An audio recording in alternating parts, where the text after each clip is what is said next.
Bismillah ar-Rahman ar-Rahim, salam alaikum wa rahmatullahi ta'ala wa barakatuhu, que la paix soit avec vous.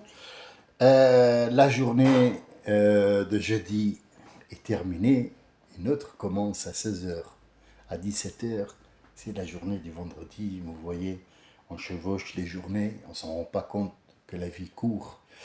Et donc, pour ma part, je vous souhaite tout ce qu'il y a de bon dans cette vie. Et elle ne peut qu'être bonne si vous prenez les bonnes décisions qui sont bien réfléchies, bien étudiées et surtout, bien compris. Nous avons commencé à voir avec notre cher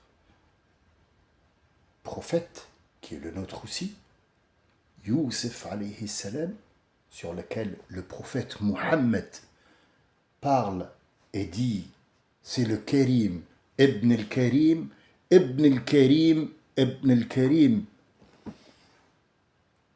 le fils de Jacob, Jacob le fils d'Isaac, Isaac le fils d'Ibrahim, l'ami de Dieu. Vous vous rendez compte qu'il y a eu toute une... Il est en prison. Mais j'ai décidé, pour l'instant, dans l'histoire, de le laisser là-bas et d'aller le voir avec vous tout à l'heure, ce soir.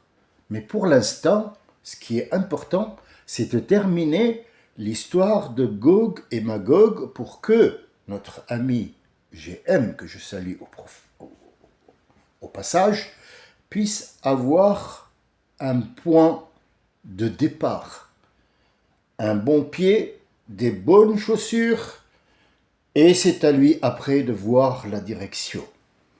Je lui ai donné la tenue, je lui ai donné des mots, des petits outils, mais je ne lui ai pas donné une cartographie. Cette cartographie doit être absolument présente. La cartographie est en gros ce qu'on appelle l'explication des mots Gog et Magog. En arabe littéraire, ce qui était venu dans l'arabe, pas de celui qu'on fait maintenant, parce que l'arabe qu'on utilise maintenant pour dire les JT à la télé seulement, et que tous les pays arabes ne le parlent pas, c'est un arabe qui a été modelé, transformé, pour pouvoir donner un autre sens à la vie. Alors, est-ce que c'est dangereux? Il n'y a pas de danger. Le danger, c'est qu'on s'écarte de ce livre. Tout a été fait pour qu'on s'écarte de ça, comme on s'est écarté de la langue française. Il n'y a plus personne qui parle la langue de Molière ou la langue de Shakespeare en Angleterre. Je suis allé vivre en Angleterre, j'étais marié avec une Anglaise qui me dit « Qu'est-ce que c'est que ce langage que tu utilises? Tu utilises un langage d'école. C'est pas ça notre langage. » Ah! Ah! Donc déjà, elle utilise un langage ancien. Moi, j'utilise le langage que j'ai eu à l'école. Puis après, je suis allé dans la rue, j'ai trouvé un autre langage qui n'est pas le même. C'est la même chose en France, oui, le français n'existe plus maintenant. Si tu parles un langage qui est un petit peu sophistiqué, disons, hein, des phrases qui sont bien faites, allongées avec des mots qui veulent dire je vise cette personne et je vise ça, et des analystes qui sont là, il a dit tel mot. Donc ça, on vous prend pour un homme politique ou un philosophe. Mais un français, c'est pas ça le langage des Français. Wesh, ça va? Wesh, la famille? C'est pas français, ça, excuse-moi. Est-ce que les Français le comprennent? Bien sûr. C'est la langue qui est devenue française. C'est pareil en Allemagne. C'est pareil en Allemagne. Ben oui. Mes enfants n'osent pas parler le langage extérieur devant moi parce que de toute façon, il sera mis en place tout de suite. Mais ça n'empêche pas de connaître le langage qui existe là-haut. Donc, en fait, pour revenir à nos moutons, toujours j'utilise à revenir à nos moutons parce qu'en fait, il ne faut pas qu'on s'éparpille. C'est juste pour vous donner une petite image pourquoi j'insiste pour déchiffrer Gog, Magog en arabe, qui a été dit en arabe littéraire ancien dans le Coran. Ya'jouj wa Ma'jouj. Est-ce que ce sont des personnages? Ou est-ce que ce sont des personnes? Ou est-ce que ce sont des gens qui ont existé? Et comment on peut les reconnaître? D'où ils vont sortir? Arrêtez de nous raconter des histoires de la princesse au bois dormant, parce que c'est pas conforme à ce livre. Eja Yaouju Ajjan. C'est toujours comme ça qu'on analyse un mot en arabe. On le met en verbe, après on le met en sujet, on le met en complément, et après on nomme le nom du sujet. Le sujet a un nom. Il ne fait pas qu'être un sujet. Non, mais il a un nom. Mohamed a mangé la pomme. C'est une phrase qui est en français, tout simple, pas sophistiquée, tout simplement. Mohamed, c'est le sujet, a mangé, le verbe, dans le passé simple. La pomme, c'est un complément. Combien il y a de noms ici? Il y a deux. Il y a le nom du complément, c'est une pomme. Il a mangé quoi? Une porte? Non, une pomme. Ah, une pomme, c'est un nom, d'accord. Et Mohamed, c'est le sujet, d'accord. Mais le sujet, il porte un nom. Oui, je viens de te le dire, c'est Mohamed. Donc en français, ça devient basique, sans bien sûr. Attention, le français, c'est la langue la plus difficile au monde. Sachez-le. Sachez-le. Le français, c'est la langue la plus difficile au monde parce qu'elle contient énormément de sens et énormément de déviations. Faites très attention parce que une fois que tu dévies, tu te retrouves hors sujet. Ça, c'est ce qu'on appelle le français. Comment on fait en arabe? Pour prendre un exemple, il y a une fabrique qui fabrique des chaussures.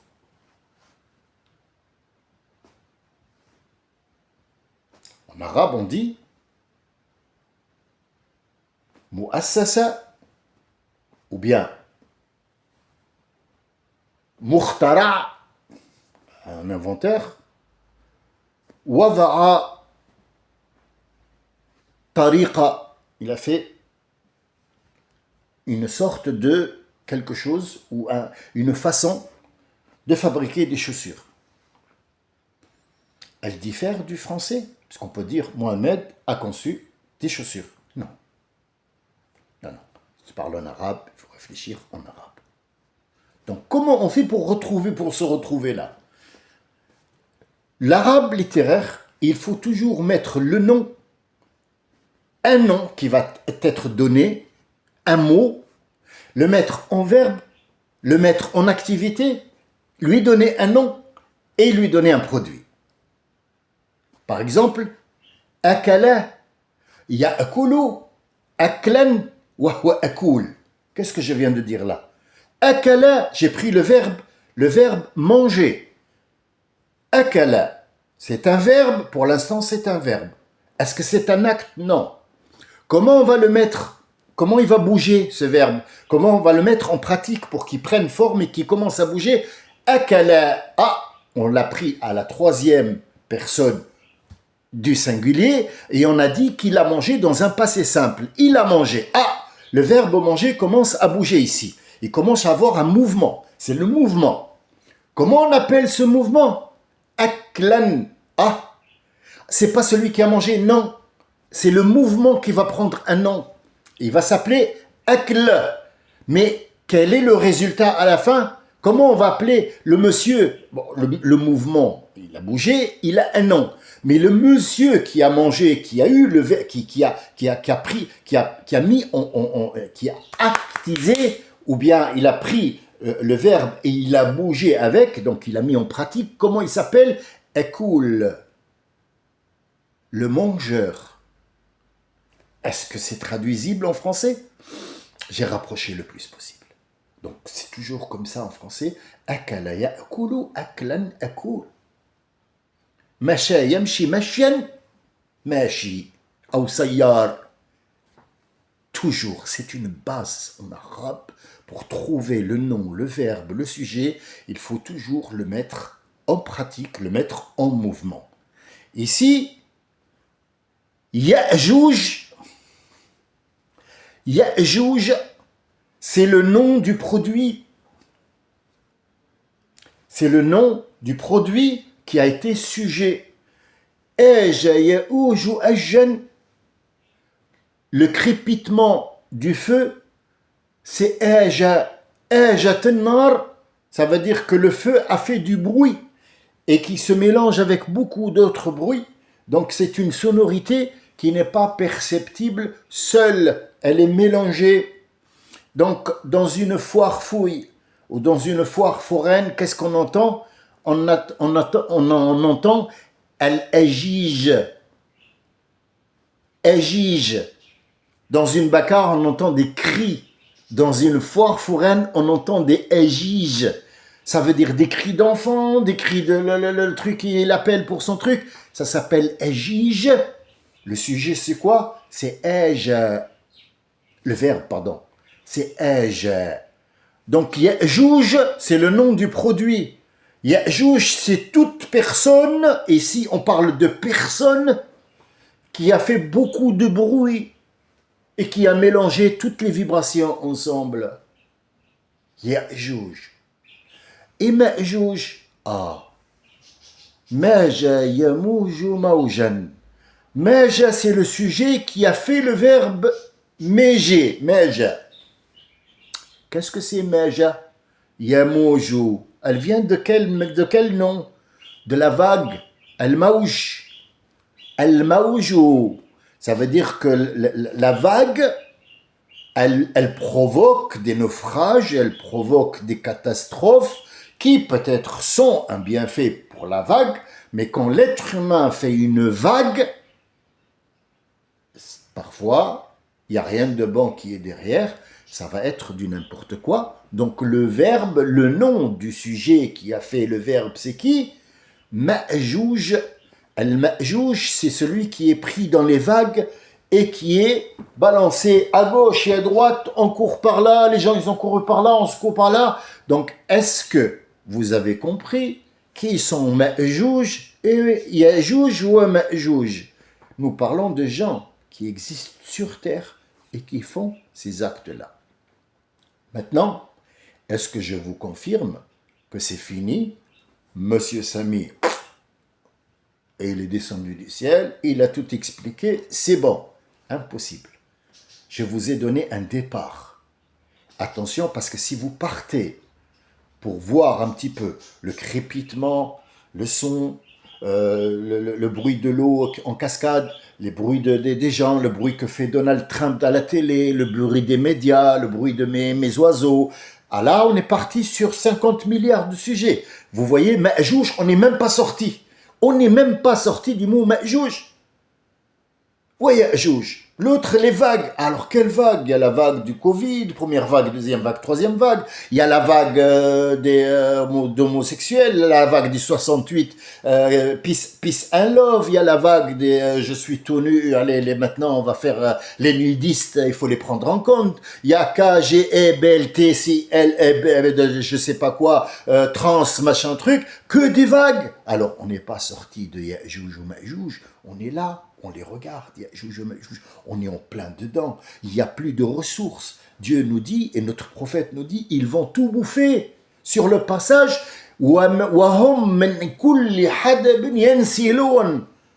de toutes parts, ils se reproduisent. Comment se reproduisent? On parle de gens, ils vont se reproduire sous terre. Vous nous avez dit qu'ils sont sous un dôme de fer et de cuivre. Qu'est-ce que c'est alors le fer et le cuivre? Ce sont les fabrications de modèles, les voitures, le métal, les trucs en métal, l'électronique, le métal qu'on sort, le cuivre qui devient cher, le métal avec lequel on fabrique. On est en plein Ya'jouj ou Ma'jouj, sachez-le.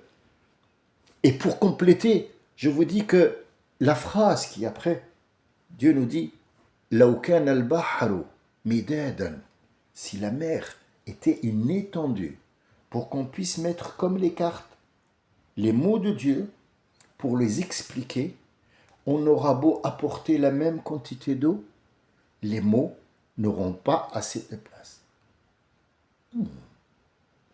Ça fait beaucoup quand même l'eau, dis donc.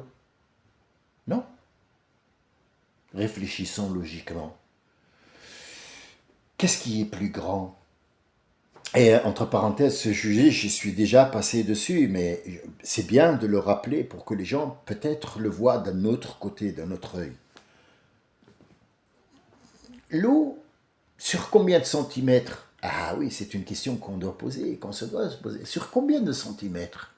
Disons sur 3 centimètres. D'accord, on va prendre les océans qu'il y a sur la Terre, l'eau, les 80% d'eau, et on va l'étaler sur 80 sur 3 centimètres. Ouais. Combien ça fait à peu près? Bah, ça fait 3 fois la Terre. Si on l'aplatit comme ça fait 3 fois la Terre.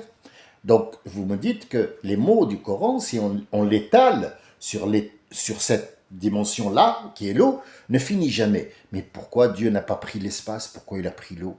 L'espace est plus grand, non?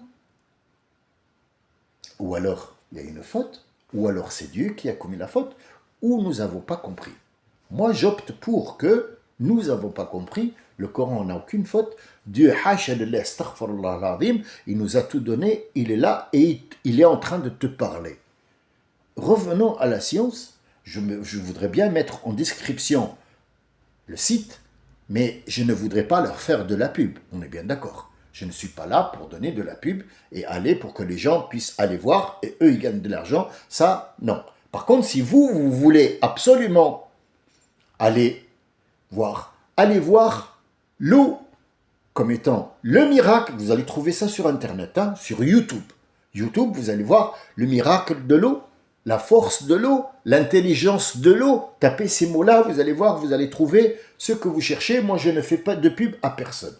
Par contre, je peux vous dire que une goutte d'eau, je vais vous donner un chiffre hallucinant qui est toujours à vérifier, comme il est pour les 12 planètes qui sont encore à vérifier.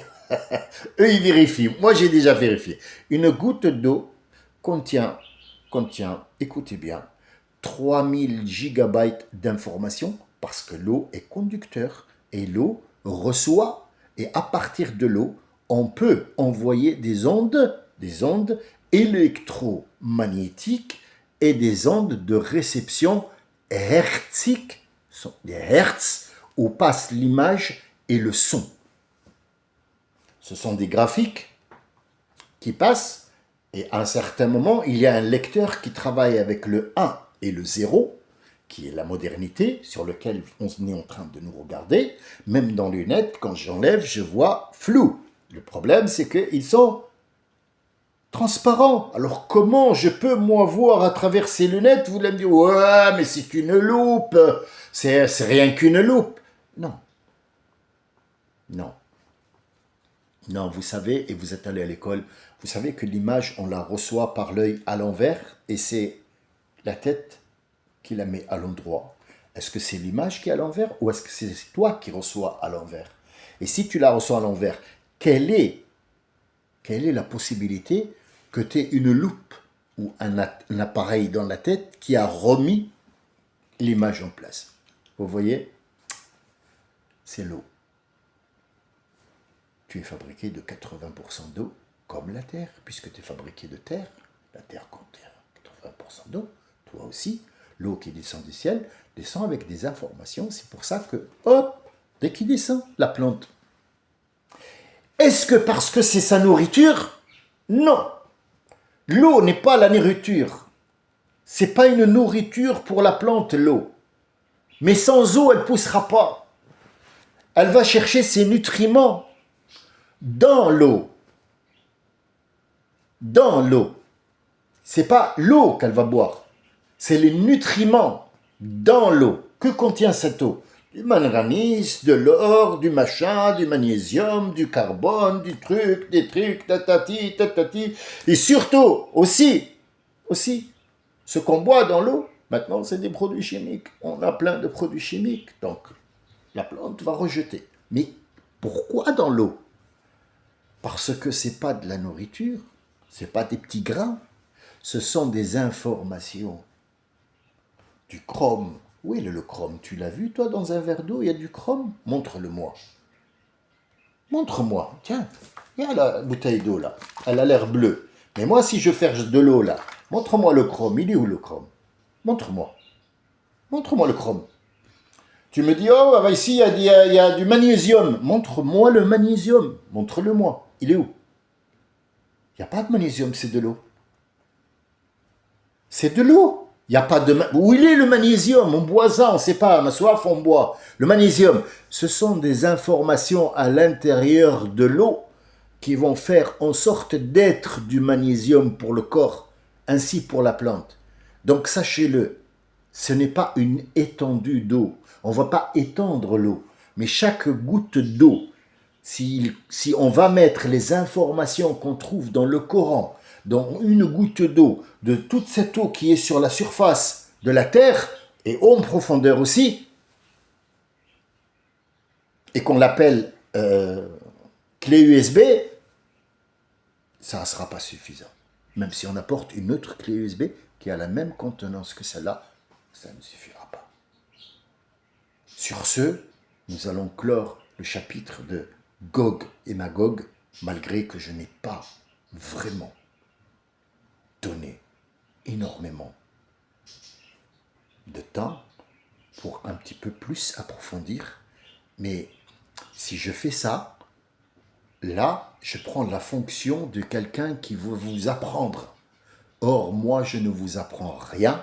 Je vous montre du doigt. Regardez, vous avez vu là-bas? Non, je ne l'ai pas vu. Ah ben, regarde.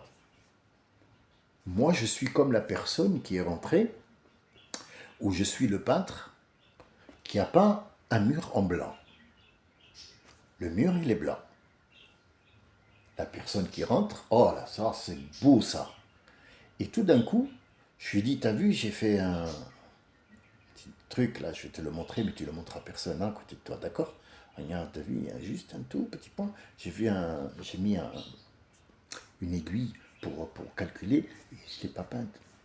Le gars, il ne l'a pas vu avant. Mais depuis que tu l'as vu, il ne voit que ça. Il ne voit plus le mur, il voit que le point. Et à chaque fois où il se retourne, il y a le point. Il regarde le point. Sauf que celui qui est à côté, il ne voit pas. Il dit, putain, le mur, il donne. Hein. Ça tape, hein, mon ami, bravo. Hein.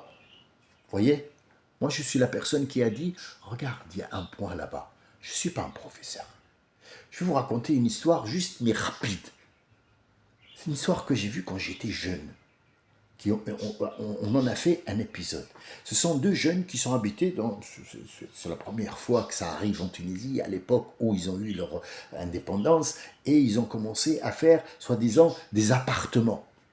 En Tunisie, appartements, c'est pas, il y a toujours des maisons, mais l'appartement était neuf à ce moment-là, c'est nouveau, donc avec le Charleston et les mini-jupes, ça tapait en Tunisie en 54, 56, donc ça existait, moi je suis né en 67. Et donc, le gars du dessus, il a une fuite d'eau. C'est clair que la fuite d'eau est descendue, elle a fait des auréoles et des champignons. Et donc le couple est revenu après un voyage de noces et il est rentré. Ah, il y a une fuite d'eau. Mince alors, va voir si le monsieur est là, tu lui dis qu'il y a une fuite d'eau. Ils sont montés, il n'y a personne. Donc ils sont rentrés là, ils sont restés sur leur canapé. Ah, purée, qu'est-ce qu'on va faire? On va discuter avec lui, qu'il vienne réparer les dégâts parce que ça ne vient pas de nous. Et tout d'un coup, il regarde. Il voit des formes. Oh, tu vois, chérie, regarde. On dirait que c'est un petit garçon qui... regarde, on dirait qu'il marche et là, c'est une autre personne. Ça pourrait être sa mère, non? Ça pourrait être son père. Et ils sont partis sur ce délire-là et ils en ont fait une histoire. Le souci, c'est que le monsieur est venu Et il a arrêté l'eau, et il est descendu, il lui a dit, excusez-moi pour l'eau, parce que on va réparer ça. Il lui a dit, non, non, mais laissez, remettez, parce que l'eau a cessé de couler, et ils ne voyaient plus l'histoire qu'ils se sont fabriqués, qu'ils ont vu, et ils n'arrêtaient pas de mettre de l'eau, jusqu'à ce que le bâtiment s'effondre. Donc en fait, l'histoire n'est pas réjouissante à la fin, mais ça vous prouve que l'imagination est ouverte à toute personne qui veut voir de l'imagination. Le vrai, c'est que cette imagination peut t'aveugler à un point où ta construction va tomber dans l'heure qui suit. Alors, arrête de divaguer. Arrête de balbutier. Réveille-toi et regarde les choses à leur source. Wassalamu alaikum wa rahmatullahi ta'ala wa barakatuhu.